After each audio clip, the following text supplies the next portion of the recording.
সাবেক ইসকন নেতা চিন্ময় কৃষ্ণ দাসকে জামিন দিয়েছেন আদালত।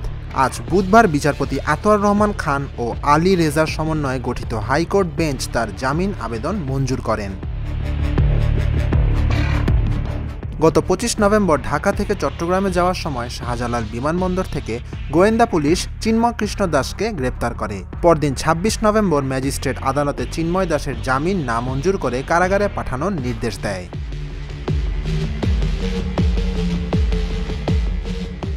গত বছরের ৩১ অক্টোবর নগরের চাঁদগাঁও মোহরা ওয়ার্ড বিএনপির সাধারণ সম্পাদক ফিরোজ খান বাদী হয়ে কোতোয়ালি থানায় চিন্ময় কৃষ্ণ দাস ব্রহ্মচারী সহ ১৯ জনের বিরুদ্ধে রাষ্ট্রদ্রোহের অভিযোগে ওই মামলা করেন।